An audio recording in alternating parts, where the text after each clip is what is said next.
Assalamu alaikum. Dans cette vidéo, nous allons donner quelques nouvelles notions dans la structure d'espaces vectoriels qui sont bien partie libre ou liée, partie génératrice et base.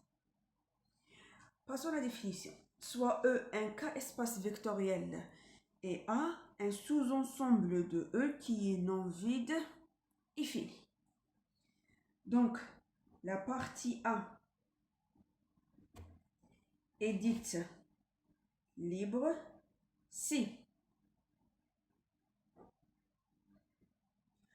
pour n'importe quel choix des scalaires lambda E, lambda 2 jusqu'à lambda P dans le corps K, vérifions la condition suivante.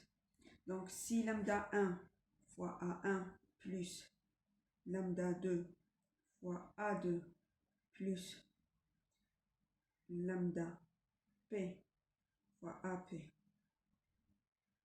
égale à 0, E, cette condition implique que lambda 1 égale 0 et lambda 2 égale 0 et jusqu'à tous les scalaires sont nuls. Donc lambda 0 de quoi?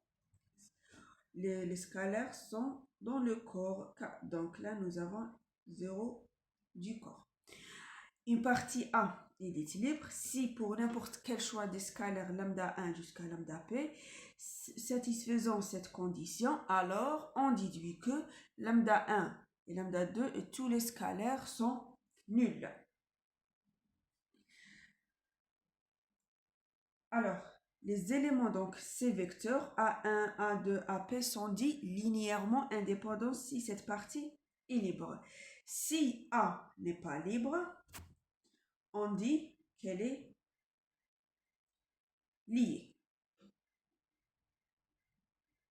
Alors, A est liée. Donc, nous avons deux cas. Ou bien elle est libre, ou bien elle est liée. Et dans ce cas, quand est-ce qu'elle n'est pas liée, on dit que les vecteurs ne sont pas linéairement indépendants. Alors, la partie A est dite génératrice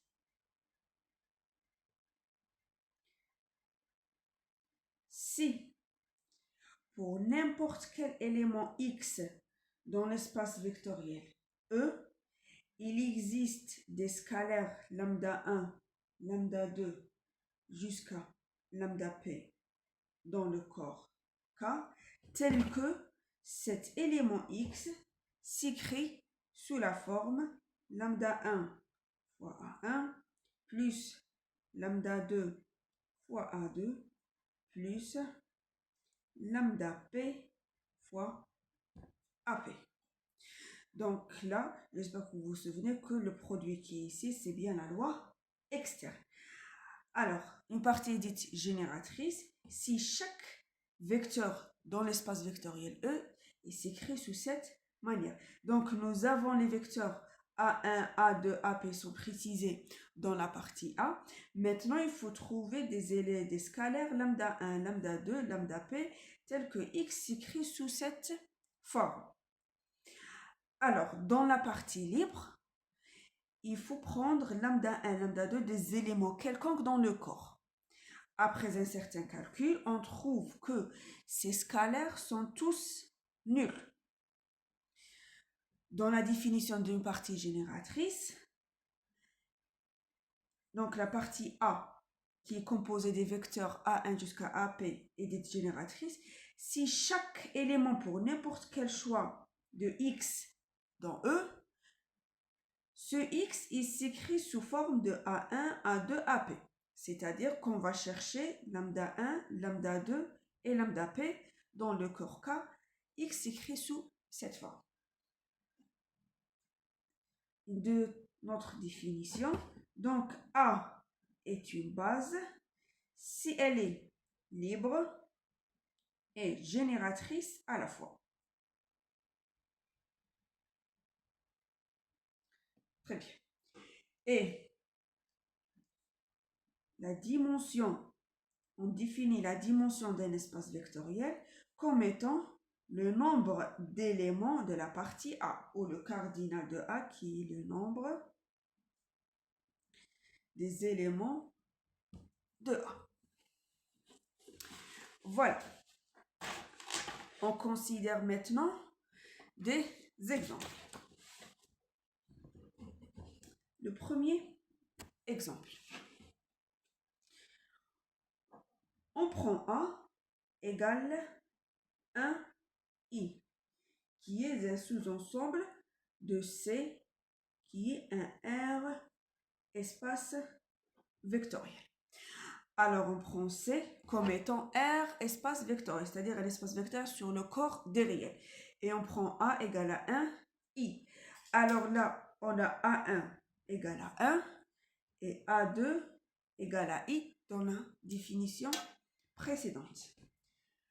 Comment on va chercher si A est bien une partie libre ou non? Pour ce faire, qu'est-ce qu'on fait? Donc, on considère soit lambda 1 et lambda 2 dans le corps. Notre corps, c'est quoi? C'est R, donc deux réels quelconques. Ces deux lambda, qu'est-ce qu'ils vérifient? Lambda 1 fois A1 égale quoi? Donc, fois 1 plus lambda 2 fois A2 égale quoi? 0. Alors, la loi externe, dans C, nous avons fait ça dans le premier cours, si vous vous souvenez. Donc, si vous avez bien compris le premier cours, donc on a pris la loi externe. C'est quoi? C'était juste la multiplication usuelle d'un réel par un complexe.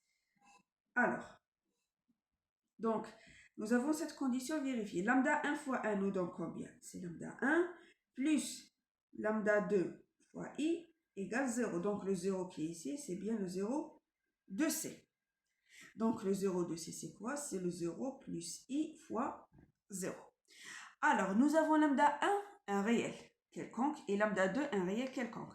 Donc, nous avons ce nombre complexe égal à 0 de C.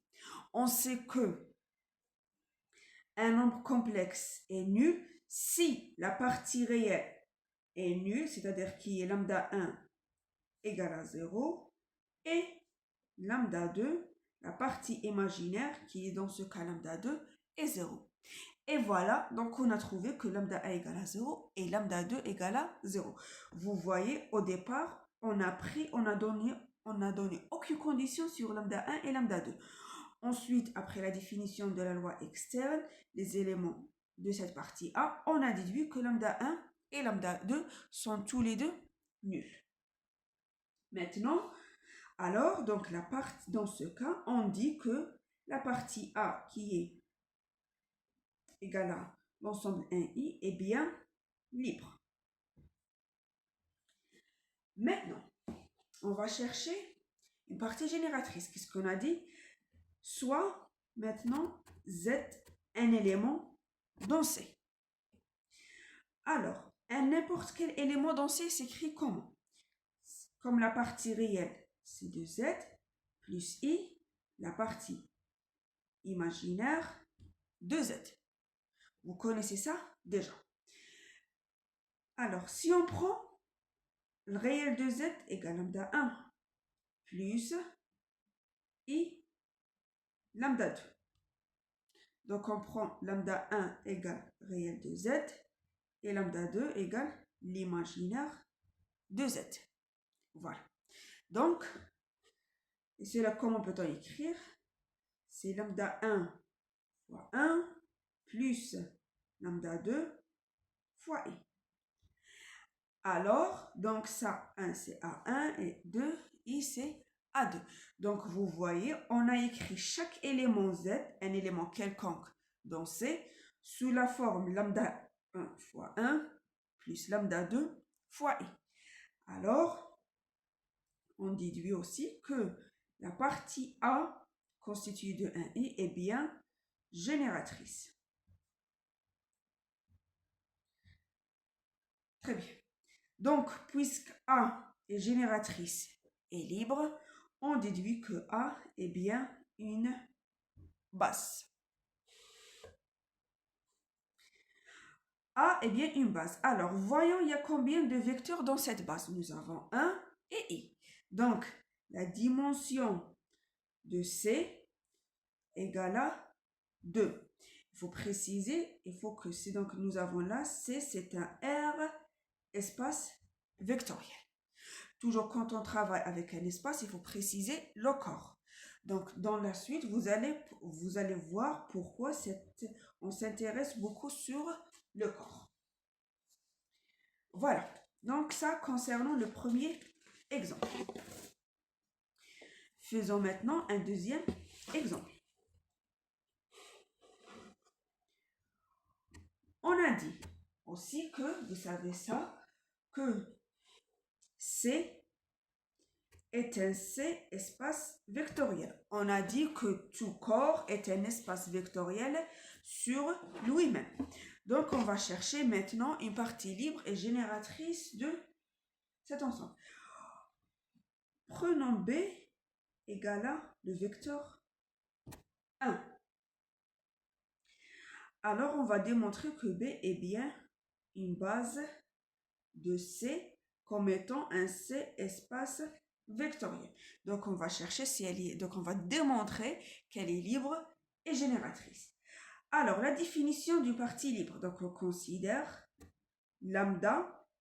Il a pas, donc, puisque nous avons un seul vecteur, donc on va prendre un seul scalaire qui est lambda. Alors là, lambda appartient au corps. Donc, notre corps dans ce cas, eh bien, c'est donc, on considère lambda fois appartient à C. Donc, qu'est-ce qu'il vérifie? Lambda fois 1 égale à 0. Donc, lambda fois 1 égale quoi? C'est lambda égale à 0 de C. Voilà. Donc, on a déduit que lambda égale 0 de C. Voilà, donc, B est libre. Ensuite, soit Z appartient à C. Donc, on peut écrire Z sous la forme Z fois 1. Alors, dans la définition du parti génératrice, donc, on prend lambda égale à Z. Et voilà, puisque on a pris le corps C. Donc, on a écrit chaque élément Z dans C, l'espace vectoriel C, comme étant un scalaire Z fois 1. Alors, dans ce cas, nous allons l'espace vectoriel C et lui-même le corps C. C'est pour ça que nous avons ce cas-là. Voilà. Donc, on déduit que B maintenant est bien génératrice.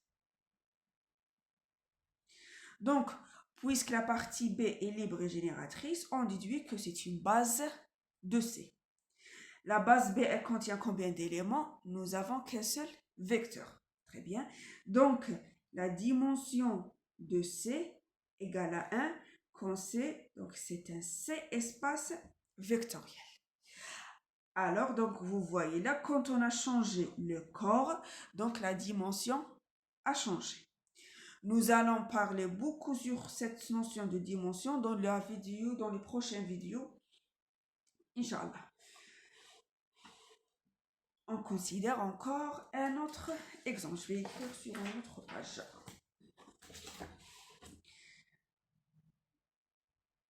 Un autre exemple. On a démontré dans le premier cours que Rn est un R espace vectoriel, c'est-à-dire un espace vectoriel sur R. On va démontrer que la partie, donc les vecteurs E1 égale à 1, 0, donc on a dit que chaque élément de Rn était un plus, c'est-à-dire que c'est un élément composant de un composante. 1, 0, donc on va prendre E1 égale 1, 0, 0, c'est-à-dire de la première composante égale à 1, le reste des composantes est nul. E2, c'est la même chose, donc la deuxième composante égale à 1, le reste des composantes est nul. Donc, disons EI égale quoi? Donc, c'est 0 jusqu'à la ième place égale à 1, le reste des composantes est nul. Et le dernier vecteur En égale quoi? Donc, c'est toutes les composantes sont nulles, juste la dernière composante qui est égale à 1. On va démontrer que on va démontrer que la partie A égale E1, E2 jusqu'à En est une base de Rn. Pour ce faire, donc, vous connaissez maintenant la méthode. On va démontrer au premier lieu que la partie A est bien libre. Pour ce faire, donc, on considère toujours, toujours la recette, la même recette. Donc, soit lambda 1, lambda 2. Dans ce cas, lambda P, donc nous avons combien de vecteurs dans la partie A, nous avons N. Donc, on va prendre jusqu'à lambda N des scalaires dans le corps. Le corps, c'est R. Donc, ces scalaires, qu'est-ce qu'ils vérifient? Donc, nous avons lambda 1 fois E1 plus lambda 2 fois E2 plus, on continue jusqu'à la dernière. Donc, lambda N fois En égale à 0. On a dit, là, c'est 0,2E. Donc, 0,2, voilà. 0,2E, c'est-à-dire 0,2 Rn. Alors, nous avons la loi externe. C'est toujours, on garde les mêmes notations qu'on a faites dans le premier cours. Alors, lambda 1 fois E1. E1, c'est celui-là. Lambda 1, c'est quoi? On va multiplier toutes les composantes par lambda 1. Puisque la première composante égale à 1, donc lambda 1 fois 1 égale à 1. Ensuite, le reste des composantes égale 0. La même chose pour les autres vecteurs. C'est-à-dire, dans la ième composante, on va le multiplier par lambda i. C'est-à-dire, donc, nous aurons ici lambda 1, la première composante 0, 0, jusqu'à la dernière composante est nulle. Lambda e, nous avons la première composante est nulle. La deuxième égale à 1, donc 1 fois lambda 2 égale lambda 2. Ensuite, la troisième composante est nulle, donc jusqu'à la dernière composante est nulle, etc. Plus EI, donc 0, jusqu'à la ième composante, nous avons 1. Donc, on va multiplier par lambda i. Le reste des composantes est nul. Jusqu'au dernier vecteur, pardon. Donc, nous avons des zéros partout jusqu'à la dernière. Donc, l'avant-dernière est nulle. Et la dernière, c'est lambda n. Tout ça égale quoi? 0,2 Rn. 0,2 Rn, c'est quoi? C'est le vecteur nul, c'est-à-dire toutes les n composantes sont nulles. Ensuite, le plus qu'ici, c'est la loi interne. Qu'est-ce qu'on a dit? La loi interne, c'est la somme des composantes. Alors, pour le premier vecteur, on a lambda 1. Pour les autres vecteurs, nous avons tous des zéros. Restez avec moi. Pour le premier vecteur. Ensuite, nous avons la deuxième composante est nulle. La deuxième composante, deuxième vecteur égale lambda 2. Les autres, on a des zéros partout. C'est-à-dire, dans cette combinaison, nous avons juste dans la ième place lambda i. Le reste des composantes est 0. Donc, quand on fait la somme, on aura ici quoi? Lambda 1, lambda 2, lambda 3, jusqu'à lambda n. Et celui-là égale quoi? 0, 0, 0. Voilà. Vous pouvez prendre un cas spécial où n égale à 2. Dans ce cas, nous avons que lambda 1 et lambda 2. Voilà. Nous avons que deux composants. Ensuite, nous avons un nuplet et nu, c'est-à-dire toutes les composantes sont nulles. Ça implique que lambda 1 égale à 0 et lambda 2 égale à 0, etc. jusqu'à le dernier scalaire, lambda n égale à 0. Et voilà, on a pris des scalaires quelconques, on a déduit qu'ils sont tous nuls. C'est-à-dire que la partie A, qui est composée de E1, E2, est bien libre. Voilà le premier point. Maintenant, on démontre que la partie A est bien génératrice. Pour ce faire, qu'est-ce qu'on fait? On prend un élément quelconque X dans Rn. Alors, cet élément X, il s'écrit comment? On a dit, donc c'était un nuplet, toutes ces composantes sont X1, X2, jusqu'à Xn. On a dit que c'était un nuplet. Donc, dans ce cas, on prend lambda 1 égale à x1, lambda 2 égale x2, etc. Lambda n égale xn.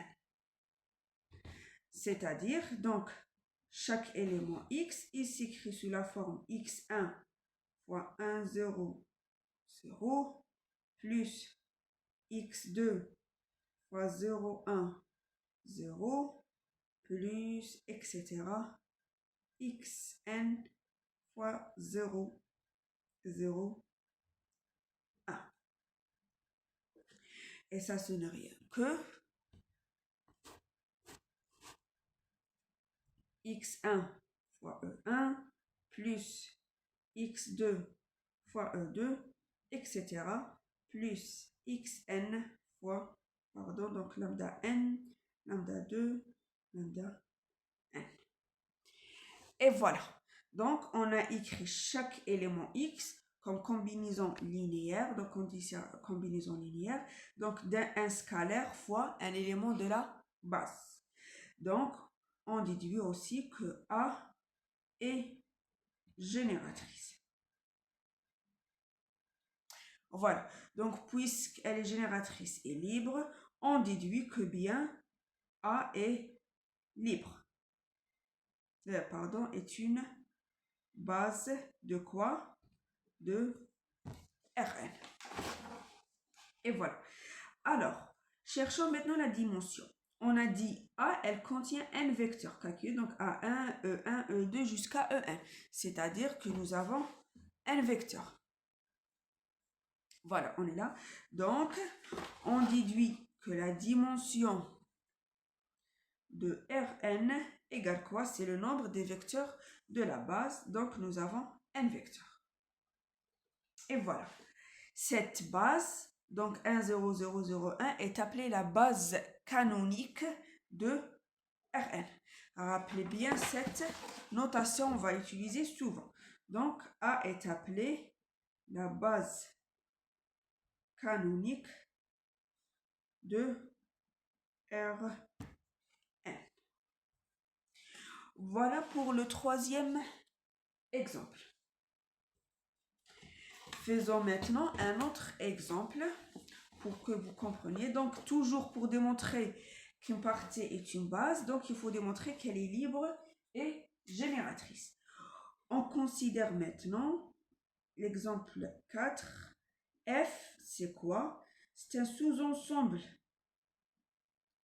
de R3, donc X, Y, Z dans R3. Vérifions la condition suivante. Z moins 3x plus 2y égale 0. Dans ce cas, on a pris n égale 3. Donc, nous avons trois composantes, x, y et z. Donc, l'ensemble F, c'est l'ensemble des éléments x des triplés x, y, z qui vérifient cette condition. Z moins 3x plus 3y. Par exemple, on prend 1, moins 3 et 2. Non, pardon. On prend le vecteur 1, 1, 1. On cherche si ce vecteur appartient à f. Qu'est-ce qu'on fait? On remplace les composantes de ce vecteur dans f. Alors, on a z égale à 1, x égale à 1, donc on remplace 1 moins 3 plus 2, donc ça donne 0. Donc, celui-là appartient à f. Si on prend le vecteur nul, donc vous remplacez directement, vous allez obtenir que celui appartient aussi à f. Si on prend par exemple le vecteur 1, 2, 0, on va voir, on vérifie s'il appartient à f ou non. Alors, on a z égale à 0, ensuite, moins 3 plus 4. Moins 3 plus 4 égale à 1, donc il est différent de 0. C'est-à-dire que 1, 2, 0 n'appartient pas à f. Voilà, c'est juste un exemple pour voir comment on détermine les éléments de f. Alors, vous pouvez vérifier que f est un sous-espace vectoriel de R3. On a fait ça dans une vidéo précédente. Donc, il faut démontrer que 0 appartient, c'est bon, on vient de vérifier ça, plus la combinaison linéaire. vous prenez deux éléments quelconques de f, donc vous démontrez que leur combinaison linéaire appartient aussi à f. Très bien, mais notre but maintenant est de chercher une base de l'ensemble f. Alors, qu'est-ce qu'on fait pour chercher une base de l'ensemble f? Donc, f, c'est quoi? C'est l'ensemble des triplés x, y, z. Donc, vérifions cette propriété. C'est-à-dire, donc, f égale quoi? C'est l'ensemble des x, y, z dans R3, tel que cette propriété est réalisée. Donc, c'est-à-dire que z, donc on ramène 3x dans l'autre côté, donc égale 3x plus 2y. Voilà, donc on a écrit z en fonction des autres composantes x et y. Alors, c'est l'ensemble de quoi? X, y. Z, on a écrit en fonction de x, y, donc c'est quoi? C'est 3x plus 2y. Avec x, y sont dans R. Remarquez là, je n'ai pas mis des parenthèses. Donc, x appartient à R et y appartient à R. Ensuite, ça égale quoi? Donc, on va séparer les éléments contenant x et les éléments donc, contenant y. Donc, c'est x. Deuxième composant, donc là, voilà, nous avons un triplet. Donc, nous avons trois composantes plus, voilà. La première composante égale à x. Donc, dans ce premier vecteur, on va écrire les éléments x et là, en fonction de y. Donc, première composante x. Donc là, nous avons x et là, nous avons 0. Ensuite, y. Donc, ça ne dépend pas de x. Donc, elle dépend de y. Voilà, elle est là. Ensuite, là, nous avons 3x plus 2y. Donc, la troisième composante, là, on a 3x et l'autre, nous avons 2y. Voilà. Avec x, y sont toujours dans R. Donc là, on a utilisé la définition de la loi inter. Maintenant, qu'est-ce qu'on fait? Oui, on fait sortir x. Donc, qu'est-ce qu'il reste? 1, 0 et 3. Plus y fois 0, 1 et 2. Avec x, y sont dans R. Voilà. Alors, vous voyez que chaque élément x, y, z dans R3, c'était écrit sous la forme de x fois 1, 0, 3, plus y fois 0, 1 et 2. Qu'est-ce qu'on a fait ici? Donc, chaque élément était écrit d'un. Donc, 1, 0, 3, il appartient à R3 et celui-là appartient à R3. C'est-à-dire que la partie A constituée des deux vecteurs 1, 0, 3 et 0, 1, 2 est bien une partie génératrice de F. Vous voyez, on a écrit chaque élément de F sous cette forme avec X et Y sont dans R. Voilà. Maintenant, on cherche si cette partie est libre ou non. Qu'est-ce qu'on fait maintenant? Comme toujours, la même méthode. Donc là, nous avons deux vecteurs. Donc, on va prendre deux scalaires, lambda 1 et lambda 2, dans le corps R.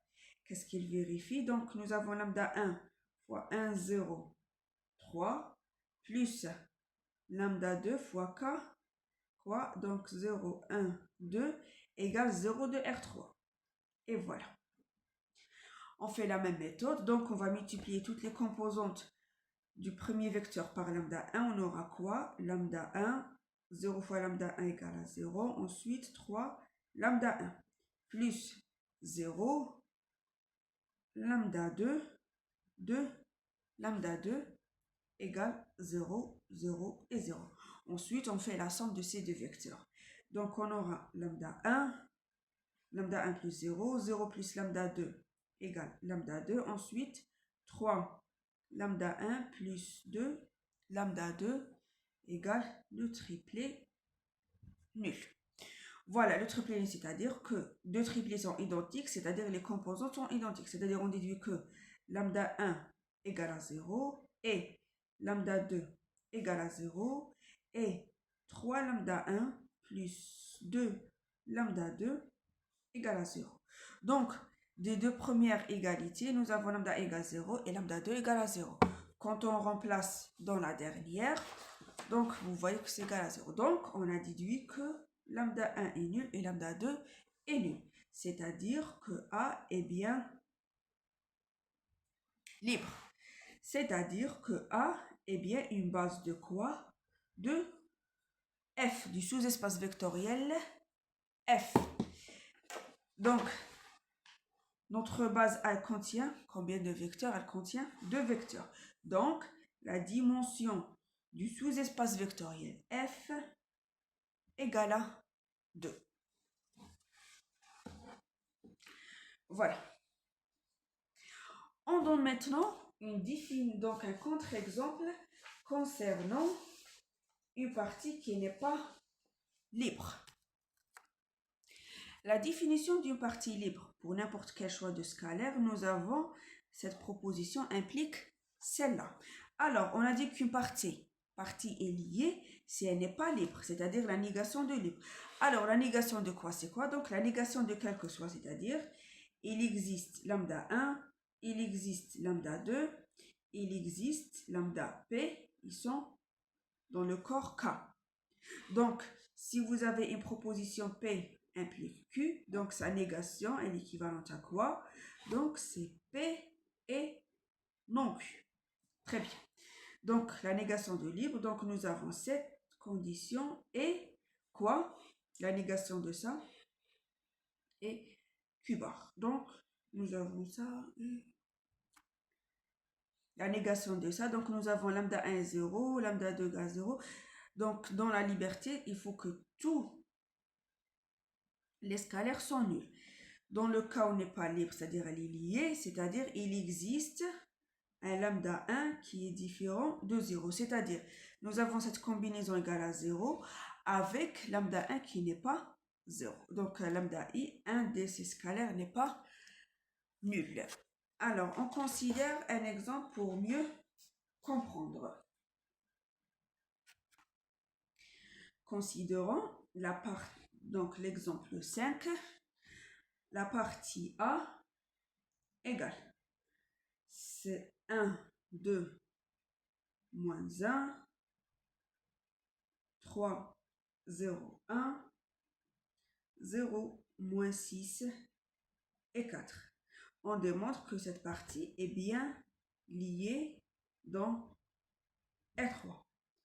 Alors, pour là, on donne un contre-exemple. Donc, prenons le choix. Lambda 1 égale 3, lambda 2 égale moins 1 et lambda 3 égale à 1. Donc, vous faites un calcul simple, vous allez trouver que lambda 1, donc qui est bien lambda, donc lambda 1 c'est 3, fois le vecteur 1, 2, moins 1, plus lambda 2, fois le deuxième vecteur de la partie A, 3, 0, 1, plus lambda 3, fois 0, moins 6, 4. Donc, vous pouvez vérifier que ça nous donne le vecteur nul de R3. Tandis que vous voyez que tous les scalaires sont différents de 0. Alors, la partie, elle n'est pas libre, donc elle est liée. Alors, pour démontrer qu'une partie est liée, il suffit de trouver juste un seul scalaire lambda différent de 0. Dans notre cas, on a trouvé que tous les scalaires sont différents de 0. Donc, puisque cette partie n'est pas libre, donc évident qu'elle n'est pas une base. Voilà, donc on n'a pas le droit de parler d'une dimension. Et voilà pour aujourd'hui concernant la notion de partie libre et génératrice. Merci pour votre attention. Comme d'habitude, si vous avez des questions, des remarques, donc je vous attends dans le menu commentaires. À la prochaine, Inch'Allah.